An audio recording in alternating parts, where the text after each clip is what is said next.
ಇನ್ನು ರಂಗೇರುತ್ತಿದೆ ಲೋಕಸಭಾ ಚುನಾವಣೆಯ ಕಣ. ಟಾರ್ಗೆಟ್ ರೀಚ್ಗೆ ಬಿಜೆಪಿ ಕಾಂಗ್ರೆಸ್ ಕಸರತ್ತನ್ನ ನಡೆಸ್ತಾ ಇದೆ.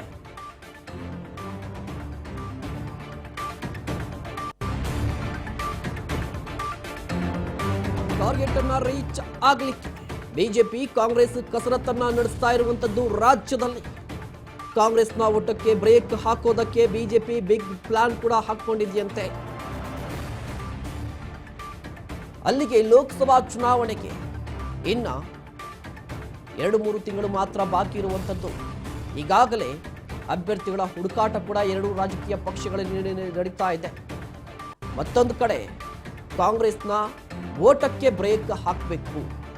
ಬಿಜೆಪಿ ಮುಂದೆ ಇರುವಂತಹ ಮೊದಲ ಟಾರ್ಗೆಟ್ ಕಾಂಗ್ರೆಸ್ನ ಓಟಕ್ಕೆ ಬ್ರೇಕ್ ಹಾಕೋದು. ಹಾಗಾದ್ರೆ ಯಾವ ರೀತಿ ಟಾರ್ಗೆಟ್ ರೀಚ್ ಆಗಬೇಕು? ಒಂದು ಕಡೆ ಬಿಜೆಪಿ ಜೆಡಿಎಸ್ ಮೈತ್ರಿ ಆಗಿದೆ. ಎನ್ಡಿಎ ಮೈತ್ರಿ ರಾಜ್ಯದಲ್ಲಿ 28ಕ್ಕೆ 28 ಕ್ಲೀನ್ ಸ್ವೀಪ್ ಮಾಡ್ತೀವಿ ಅನ್ನುವ ವಿಶ್ವಾಸದಲ್ಲಿರುವಂಥದ್ದು ಮೈತ್ರಿಯ ನಾಯಕರು. ಮತ್ತೊಂದು ಕಡೆ ಕಾಂಗ್ರೆಸ್ ನಾಯಕರು ಅಟ್ಲೀಸ್ಟ್ ನಾವು 20ಅನ್ನ ರೀಚ್ ಆಗಬೇಕು. 28 ಲೋಕಸಭಾ ಕ್ಷೇತ್ರಗಳ ಪೈಕಿ 20 ಕ್ಷೇತ್ರದಲ್ಲಿ ಕಾಂಗ್ರೆಸ್ ಗೆಲುವನ್ನು ಸಾಧಿಸಬೇಕು. ಈಗಾಗಲೇ ಲೆಕ್ಕಾಚಾರ ಹಾಕ್ಕೊಂಡು ಅಭ್ಯರ್ಥಿಗಳ ಆಯ್ಕೆ ಮಾಡ್ತಾ ಇರುವಂಥದ್ದು. ಇದರ ನಡುವೆ ರಾಜ್ಯದಲ್ಲಿ ಈಗ ಕಾಂಗ್ರೆಸ್ ಪರವಾದಂಥ ಒಲವು ಒಂದಿಷ್ಟು ವಾತಾವರಣ ಇದೆಯಲ್ವಾ. ಇದರ ಜೊತೆಗೆ ಗ್ಯಾರಂಟಿಗಳ ಮೈಲೇಜ್ ಕೂಡ ಕಾಂಗ್ರೆಸ್ ಸರ್ಕಾರಕ್ಕೆ ಜೊತೆಗೆ ಕಾಂಗ್ರೆಸ್ ಪಕ್ಷಕ್ಕೆ ಒಂದಷ್ಟು ಬೂಸ್ಟ್ ಅಪ್ ಕೊಡ್ತಾ ಇದೆ. ಇದಕ್ಕೆ ಬ್ರೇಕ್ ಹಾಕಬೇಕು. ಇದೇ ಕಾರಣಕ್ಕಾಗಿ ಕೈ ಸಾರಥಿಗೆ ಚೆಕ್ಮೇಟ್ ಅನ್ನ ಇರೋದಕ್ಕೆ ಬಿಜೆಪಿ ಪ್ಲಾನ್ ಅನ್ನ ಹಾಕೊಂಡಿದೆ. ಕಲಬುರಗಿಯಲ್ಲಿ ಖರ್ಗೆ ಸೋಲಿಗೆ ಬಿಜೆಪಿ ಪದ್ಮ ವ್ಯೂಹವನ್ನ ರಚನೆ ಮಾಡಿದೆ. ಹಾಗಾದ್ರೆ ಯಾವುದು ಆ ಪದ್ಮ ವ್ಯೂಹ? ಖರ್ಗೆ ಕೋಟಿಯನ್ನ ಭೇದಿಸುವುದಕ್ಕೆ ಬಿಜೆಪಿ ಮಾಸ್ಟರ್ ಪ್ಲಾನ್ ಏನಾಗಿದೆ? ಅದು ಖರ್ಗೆ ಸೋಲಿಗೆ ಬಿಜೆಪಿಯಿಂದ ಗರ್ವಾಪ್ಸಿ ರಣತಂತ್ರವನ್ನ ಹೆಣೆಯಲಾಗ್ತಾ ಇದೆಯಂತೆ. ಹಾಗಾದ್ರೆ ಯಾರಾಗ್ತಾ ಇದ್ದಾರೆ ಮತ್ತೆ ಗರ್ವಾಪ್ಸಿ? ಒಂದು ಕಡೆ ಎಐಸಿಸಿ ಅಧ್ಯಕ್ಷರು ಅವರನ್ನೇ ಇಕ್ಕಟ್ಟಿಗೆ ಸಿಲುಕಿಸಿಬಿಟ್ರೆ ಪಕ್ಷ ಒಂದಿಷ್ಟು ಗೊಂದಲಮಯ ಆಗುತ್ತೆ. ಆ ರೀತಿಯ ಲೆಕ್ಕಾಚಾರ. ಜೊತೆಗೆ ಕಲಬುರಗಿ ಮಲ್ಲಿಕಾರ್ಜುನ ಖರ್ಗೆ ಅವರ ತವರು ಜಿಲ್ಲೆ, ಕಲ್ಯಾಣ ಕರ್ನಾಟಕದ ಹೆಬ್ಬಾಗಿಲು. ಅಲ್ಲಿ ಬಿಜೆಪಿಯ ಬಾವುಟವನ್ನ ಗಟ್ಟಿಯಾಗಿ ಎತ್ತಿ ನಿಲ್ಲಿಸಬೇಕು, ಬಾವುಟವನ್ನ ಹಾರಿಸಬೇಕು. ಈ ತಂತ್ರಗಾರಿಕೆಯನ್ನ ಮಾಡಬೇಕು ಅಂದ್ರೆ ಈಗ ಖರ್ಗೆ ಅವರನ್ನ ಸೋಲಿಸಲಿಕ್ಕೆ ಬಿಜೆಪಿ ಗರ್ವಾಪ್ಸಿಯ ರಣತಂತ್ರವನ್ನ ಹೆಣಿತಿದ್ಯಂತೆ. ಹಾಗಾದ್ರೆ ಯಾರವರು? ಮತ್ತೆ ರಾಜ್ಯ ರಾಜಕಾರಣದಲ್ಲಿ ಗರ್ವಾಪ್ಸಿ ಸದ್ದಾಗ್ತಿರೋದು ಯಾಕೆ? ಹಾಗಾದ್ರೆ ಕಾಂಗ್ರೆಸ್ನ ಬಿಟ್ಟು ಬಿಜೆಪಿಯನ್ನ ಸೇರುವಂತ ನಾಯಕ ಯಾರು? ಯಾಕಂದ್ರೆ ಪ್ರಮುಖವಾಗಿ ಜಗದೀಶ್ ಶೆಟ್ಟರ್ ಅವರ ಗರ್ವಾಪ್ಸಿ ಇದೆಯಲ್ವಾ, ಮೊನ್ನೆ ಆದಂತ ಗರ್ವಾಪ್ಸಿ. ಜಗದೀಶ್ ಶೆಟ್ಟರ್ ಅವರು ಟಿಕೆಟ್ ಸಿಗ್ಲಿಲ್ಲ ಅಂತ ಬಿಜೆಪಿಯ ವಿರುದ್ಧ ಮುನ್ಸ್ಕೊಂಡು ಕಾಂಗ್ರೆಸ್ ಪಕ್ಷಕ್ಕೆ ಬಂದ್ರು, MLC ಆದ್ರು. ಇನ್ನೇನು ಲೋಕಸಭಾ ಚುನಾವಣೆಗೆ ಅವರು ಸ್ಪರ್ಧೆ ಮಾಡ್ತಾರೆ ಅನ್ನುವ ಹಂತದಲ್ಲಿ ಮತ್ತೆ ಗರ್ವಾಪ್ಸಿ ಆಗ್ಬಿಟ್ರು. ಅಲ್ಲಿಗೆ ಕಾಂಗ್ರೆಸ್ನ ಲೆಕ್ಕಾಚಾರಗಳು, ಒಂದು ಹಂತದ ಲೆಕ್ಕಾಚಾರಗಳೆಲ್ಲ ಕೂಡ ಉಲ್ಟಾ ಆಗ್ಬಿಟ್ಟಿದೆ. ಬಿಜೆಪಿಗೆ ಒಂದಿಷ್ಟು ತಾಕತ್ ಬಂದಿದೆ, ದೊಡ್ಡ ಅಸೆಟ್. ಜಗದೀಶ್ ಶೆಟ್ಟರ್ ಅವರು ಉತ್ತರ ಕರ್ನಾಟಕ ಭಾಗಕ್ಕೆ ಬಂದರೆ ತಮ್ಮದೇ ಆದ ಹೋಲ್ಡ್ ಇದೆ, ಸಮುದಾಯದಲ್ಲಾಗಿರ್ಬೋದು, ಸಮಾಜದಲ್ಲಾಗಿರ್ಬೋದು. ಜಗದೀಶ್ ಶೆಟ್ಟರ್ ಅವರು ಯಾವಾಗ ಮತ್ತೆ ಬಿಜೆಪಿಗೆ ಬಂದ್ರೋ ಅಲ್ಲಿಂದ ಬಿಜೆಪಿಯ ನಾಯಕರು ಕೂಡ ಒಂದಿಷ್ಟು ಆಕ್ಟಿವ್ ಆಗಿರುವಂಥದ್ದು.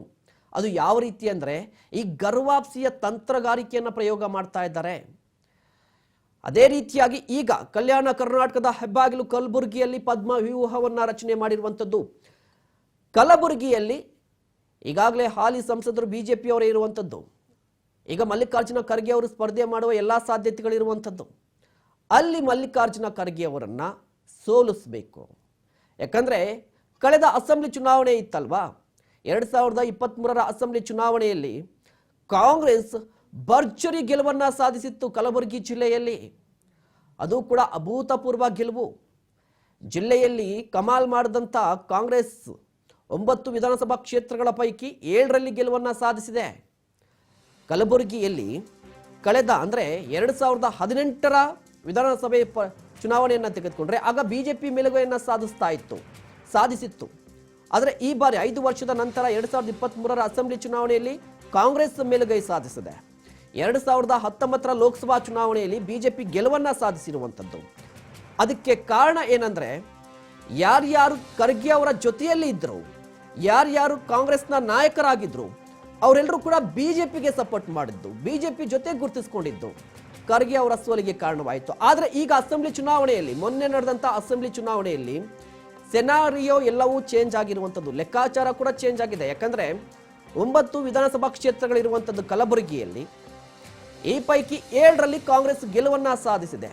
ಹಾಗೆ ನೋಡ್ಕೊಂಡ್ರೆ ಈ ಬಾರಿ ಲೋಕಸಭಾ ಚುನಾವಣೆಯಲ್ಲಿ ಯಾರು ಸ್ಪರ್ಧೆ ಮಾಡಿದ್ರು ಕೂಡ 7 ವಿಧಾನಸಭಾ ಕ್ಷೇತ್ರದಲ್ಲಿ ಕಾಂಗ್ರೆಸ್ನ ಶಾಸಕರೇ ಇರೋದ್ರಿಂದ ಒಟ್ಟಾಗಿ ಕೆಲಸ ಮಾಡಿದ್ರೆ ಕಾಂಗ್ರೆಸ್ನ ಗೆಲುವು ತುಂಬಾ ಈಸಿ ಆಗುತ್ತೆ. ಈ ಲೆಕ್ಕಾಚಾರದಲ್ಲಿ ಕಾಂಗ್ರೆಸ್ ಇರುವಂಥದ್ದು. ಆದರೆ ಈ ಲೆಕ್ಕಾಚಾರಕ್ಕೆ ಬ್ರೇಕ್ ಹಾಕಬೇಕು ಬಿಜೆಪಿ. ಶತಾಯಗತಾಯ ಮತ್ತೆ ಖರ್ಗೆ ಅವರನ್ನ ಸೋಲಿಸಬೇಕು. ಹೀಗಾಗಿ ಒಂದಿಷ್ಟು ತಂತ್ರಗಾರಿಕೆ, ಆ ತಂತ್ರಗಾರಿಕೆ ಹೆಸರು ಗರ್ವಾಪ್ಸಿ.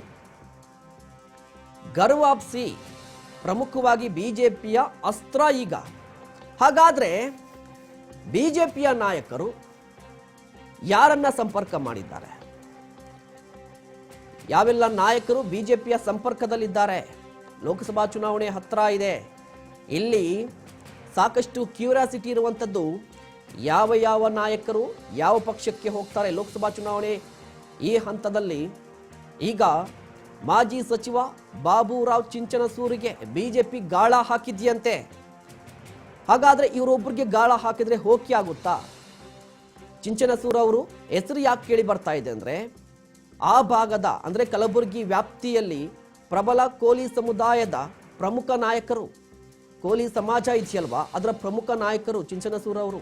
ಇವರ ಮಾತು ತುಂಬಾ ನಡೆಯುತ್ತೆ. ಈಗಾಗಲೇ ಬಾಬುರಾವ್ ಅವ್ರ ಜೊತೆ ಬಿಜೆಪಿ ನಾಯಕರು ಕೂಡ ಮಾತುಕತೆಯನ್ನ ನಡೆಸಿದ್ದಾರಂತೆ. ಇಲ್ಲೊಂದು ಲೆಕ್ಕಾಚಾರ ಕೂಡ ಇರುವಂಥದ್ದು, ಅದೇನೆಂದ್ರೆ ಕಲಬುರಗಿ ಕ್ಷೇತ್ರದ ವ್ಯಾಪ್ತಿಯ ಒಟ್ಟು ಮತದಾರರ ಸಂಖ್ಯೆ. ಗಮನಿಸಬೇಕಾದ ವಿಚಾರ ಏನಂದ್ರೆ, ಒಟ್ಟು ಮತದಾರರ ಸಂಖ್ಯೆ ಇರುವಂಥದ್ದು 19,76,000.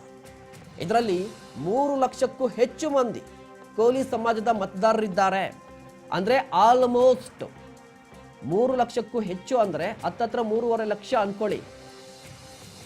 ಈ ಕೋಲಿ ಸಮುದಾಯದ ಮತದಾರರು ಒಬ್ಬರಿಗೆ ಮತವನ್ನ ಹಾಕಿದ್ರೆ ತುಂಬಾ ಲೀಡ್ ಬರುತ್ತೆ. ದೊಡ್ಡ ಮತ ಬ್ಯಾಂಕ್ ಇದು. ಈ ಮತಗಳ ಮೇಲೆ ಕಣ್ಣಿಕ್ಕಿರುವಂತಹ ಬಿಜೆಪಿ ಚಿಂಚನಸೂರು ಅವರಿಗೆ ಮತ್ತೆ ಆಫರ್ ಅನ್ನ ಕೊಟ್ಟಿರುವಂಥದ್ದು. ಇಲ್ಲಿ ಮತ್ತೊಂದು ವಿಚಾರ ಏನಂದ್ರೆ, ಕಳೆದ ಬಾರಿಯ ಚುನಾವಣೆಯನ್ನ ತೆಗೆದುಕೊಂಡ್ರೆ, ಅಂದ್ರೆ ಮೊನ್ನೆ ನಡೆದಂತ ಅಸೆಂಬ್ಲಿ ಚುನಾವಣೆಯಲ್ಲಿ ಚಿಂಚನಸೂರು ಅವರು ಬಿಜೆಪಿ ವಿರುದ್ಧ ಮುನಿಸ್ಕೊಂಡಿದ್ರು, ಟಿಕೆಟ್ ಕೊಡಲಿಲ್ಲ ಅಂತ. ಗುರುಮಿಟ್ಕಲ್ ಕ್ಷೇತ್ರದಿಂದ ಬಿಜೆಪಿಯ ಟಿಕೆಟ್ ಆಕಾಂಕ್ಷಿಯಾಗಿದ್ರು ಚಿಂಚನಸೂರು ಅವರು, ಆದರೆ ಟಿಕೆಟ್ ಕೊಡಲಿಲ್ಲ. ಅದಾದ ನಂತರ ಆದಂತ ಬೆಳವಣಿಗೆ ಎಲ್ಲರಿಗೂ ಗೊತ್ತಿರೋ ವಿಚಾರ. ಆದರೂ ಕೂಡ ಈ ಬಾರಿ ಸೋಲನ್ನು ಅನುಭವಿಸಿದ್ದಾರೆ ಗುರುಮಿಟ್ಕಲ್ ಅಲ್ಲಿ. ಆದರೂ ಕೂಡ ಈಗ ಮತ್ತೆ ಬಿಜೆಪಿಗೆ ಅವರನ್ನ ಸೆಳಿಬೇಕು. ಅವರನ್ನ ಸೆಳೆದ್ರೆ ಬಿಜೆಪಿಯ ಗೆಲುವು ಸಾಧ್ಯ. ಜೊತೆಗೆ ಅವ್ರ ಜೊತೆಗೆ ಮಾಲಿಕಯ್ಯ ಗುತ್ತೇದಾರ್ ಅವರನ್ನ ಕೂಡ ಸೆಳಿಬೇಕು. ಚಿಂಚನಸೂರು ಅವರ ಜೊತೆಗೆ ಹಿಂದುಳಿದ ವರ್ಗದ ನಾಯಕರು ಮಾಲಿಕಯ್ಯ ಗುತ್ತೇದಾರ್ ಅವರು ಕೂಡ ಈ ಬಾರಿಯ ಅಸೆಂಬ್ಲಿ ಚುನಾವಣೆಯಲ್ಲಿ ಕಾಂಗ್ರೆಸ್ನಲ್ಲಿ ನಿಂತ್ಕೊಂಡು ಕಾಂಗ್ರೆಸ್ನಲ್ಲಿ ಬರಲಿಲ್ಲ. ಆದರೂ ಕೂಡ ಬಿಜೆಪಿಯ ಸೋಲಿಗೆ ಕಾರಣವಾದರು. ಮೊನ್ನೆ ನಡೆದಂಥ ಅಸೆಂಬ್ಲಿ ಚುನಾವಣೆಯಲ್ಲಿ ಅವರು 56,000 ಮತಗಳನ್ನು ಪಡೆದರು. ಒಂದು ವೇಳೆ ಏನಾದರೂ ಮಾಲಿಕಯ್ಯ ಗುತ್ತೇದಾರ್ ಅವರು ಸ್ಪರ್ಧೆ ಮಾಡಿರಲಿಲ್ಲ ಅಂದಿದ್ರೆ ಬಿಜೆಪಿ ಗೆಲುವು ಸಾಧ್ಯ ಆಗ್ತಾ ಇತ್ತು. ಹೀಗಾಗಿ ಈ ಇಬ್ಬರು ನಾಯಕರನ್ನ ಟಾರ್ಗೆಟ್ ಮಾಡ್ತಾ ಇರುವಂಥದ್ದು. ಇಬ್ಬರು ನಾಯಕರು ಏನಾದರೂ ಬಿಜೆಪಿಯ ಗಾಳಕ್ಕೆ ಬಿದ್ದು ಗರ್ವಾಪ್ಸಿ ಆದರೆ ಖರ್ಗೆ ಅವರನ್ನ ಸೋಲಿಸ್ಬೋದು. ಇದು ಬಿಜೆಪಿಯ ಲೆಕ್ಕಾಚಾರ ಆಗಿರುವಂಥದ್ದು. ಇದಕ್ಕೆ ಬೂಸ್ಟ್ ಕೊಟ್ಟಿದ್ದು ಜಗದೀಶ್ ಶೆಟ್ಟರ್ ಅವರ ಗರ್ವಾಪ್ಸಿ ವಿಚಾರ. ಗರ್ವಾಪ್ಸಿ ಜಗದೀಶ್ ಶೆಟ್ಟರ್ ಅವರು ವಾಪಸ್ ಬಂದ್ರಲ್ವ ಬಿಜೆಪಿಗೆ, ಅಲ್ಲಿಂದ ರಾಜ್ಯದ ಬಿಜೆಪಿ ನಾಯಕರು ಕೂಡ ಒಂದಿಷ್ಟು ಆಕ್ಟಿವ್ ಆಗಿರುವಂಥದ್ದು. ಕಲಬುರಗಿ ಜಿಲ್ಲೆಯ ಉಸ್ತುವಾರಿ ಆಗಿರುವಂಥ ರಾಜು ಗೌಡರು ಕೂಡ ಈಗಾಗಲೇ ಚಿಂಚನಸೂರು ಅವ್ರ ಜೊತೆ ಕೂಡ ಮಾತನಾಡಿದ್ದಾರಂತೆ. ಜೊತೆಗೆ ಮಾಲಿಕಯ್ಯ ಅವ್ರ ಜೊತೆ ಮಾತನಾಡಿ ಈಗಾಗಲೇ ಒಂದು ಹಂತದ ಮಾತುಕತೆ ನಡೆದಿದೆ. ಪ್ರಮುಖವಾಗಿ CT ರವಿ ಅವರು ಕೂಡ ಈ ಮಾಸ್ಟರ್ ಪ್ಲಾನ್ ಅಲ್ಲಿ ಅವ್ರದ್ದು ಕೂಡ ಒಂದು ಹ್ಯಾಂಡ್ ಇರುವಂಥದ್ದು. ಮಾಲಿಕಯ್ಯ ಗುತ್ತೇದಾರ್ ಅವರನ್ನ CT ರವಿ ಅವರು ಈಗಾಗಲೇ ಮಾತುಕತೆಯನ್ನ ನಡೆಸಿದ್ದಾರೆ. ಒಂದಿಷ್ಟು ಮಾತುಕತೆಯನ್ನು ನಡೆಸಿ ವರಿಷ್ಠರ ಜೊತೆ ಮಾತನಾಡಿಸುವುದಾಗಿ ಹೇಳಿದ್ದಾರೆ ಅನ್ನುವ ಮಾಹಿತಿ ಬರ್ತಾ ಇದೆ ಕಲಬುರಗಿಯಿಂದ. ಅಲ್ಲಿಗೆ ಈ ಬಾರಿ ಮಲ್ಲಿಕಾರ್ಜುನ ಖರ್ಗೆ ಅವರನ್ನ ಸೋಲಿಸಬೇಕು ಮತ್ತೊಮ್ಮೆ. 2019ರ ಚುನಾವಣೆಯಲ್ಲಿ ಮಲ್ಲಿಕಾರ್ಜುನ ಖರ್ಗೆ ಅವರು ಅಲ್ಲಿವರೆಗೂ ಕೂಡ ಸೋಲಿಲ್ಲದ ಸರ್ದಾರರಂತೆ ಮೆರೀತಿದ್ರು ಮಲ್ಲಿಕಾರ್ಜುನ ಖರ್ಗೆ ಅವರು. ಅವರ ಸೋಲಿಗೆ ಕಾರಣ ಏನಂದ್ರೆ, ಅವರ ಜೊತೆಯಲ್ಲೇ ಇದ್ದಂಥ ಉಮೇಶ್ ಜಾಧವ್ ಅವರು, ಜೊತೆಗೆ ಮಾಲಿಕಯ್ಯ ಗುತ್ತೇದಾರ್ ಅವರಿರ್ಬೋದು, ಚಿಂಚನಸೂರು ಅವರು ಬಿಜೆಪಿಗೆ ಸಪೋರ್ಟ್ ಮಾಡಿತ್ತು. ಬಿಜೆಪಿಗೆ ಹೋಗಿ ಅಲ್ಲಿ ಸಪೋರ್ಟ್ ಮಾಡೋದ್ರಿಂದ ಖರ್ಗೆ ಅವರ ಸೋಲಾಯಿತು. ಆದರೆ ಈಗ ಕಾಂಗ್ರೆಸ್ನಲ್ಲೇ ಇರುವಂಥದ್ದು ಆ ನಾಯಕರು, ಅವರನ್ನು ಮತ್ತೆ ಬಿಜೆಪಿಗೆ ಸೆಳೆದ್ರೆ ಬಿಜೆಪಿ ಗೆಲುವು ಸಾಧ್ಯ. ಆ ಮೂಲಕ ಎಐಸಿಸಿ ಅಧ್ಯಕ್ಷರು ಮಲ್ಲಿಕಾರ್ಜುನ ಖರ್ಗೆ ಅವರನ್ನು ಸೋಲಿಸಬಹುದು ಅನ್ನುವ ಮಾಸ್ಟರ್ ಪ್ಲಾನ್ ಅನ್ನು ಬಿಜೆಪಿ ಹಾಕ್ಕೊಂಡಿರುವುದಂತೆ. ಕಾದು ನೋಡಬೇಕಾಗುತ್ತೆ ಬಿಜೆಪಿಯ ಈ ಪ್ಲಾನ್ ವರ್ಕೌಟ್ ಆಗುತ್ತಾ. ಯಾಕಂದ್ರೆ ಈಗಾಗಲೇ ಎಐಸಿಸಿ ಅಧ್ಯಕ್ಷರು ಅವ್ರಿಗೂ ಕೂಡ ಒಂದು ಪ್ರತಿಷ್ಠೆಯ ಕಣವಾಗಿರುವಂಥದ್ದು ಈ ಬಾರಿ ಲೋಕಸಭಾ ಚುನಾವಣೆ. ಅವರಿಗೆ ದೇಶವ್ಯಾಪಿ ಒಂದು ಕಡೆ ಆದರೆ ಸ್ವತಃ ಅವರೇ ಸ್ಪರ್ಧೆ ಮಾಡ್ತಾರಾ ಅಥವಾ ಅವರ ಅಳಿಯನ ಹೆಸರು ಕೂಡ ಕೇಳಿ ಬರ್ತಾ ಇರುವಂಥದ್ದು ಆ ಕ್ಷೇತ್ರಕ್ಕೆ ಸಂಬಂಧಪಟ್ಟಂತೆ. ಯಾಕಂದರೆ ಅವರ ರಾಜ್ಯಸಭಾ ಸದಸ್ಯತ್ವ ಇನ್ನೂ ಕೂಡ ಜಾಸ್ತಿ ಇರುವಂಥದ್ದು. ಹೀಗಾಗಿ ಬಿಜೆಪಿ ಕೂಡ ಒಂದಿಷ್ಟು ಪ್ಲಾನ್ಗಳನ್ನು ಹಾಕ್ಕೊಂಡಿದೆ ಕಲಬುರಗಿಯಲ್ಲಿ ಖರ್ಗೆ ಅವರನ್ನು ಸೋಲಿಸಬೇಕು ಅಂತ.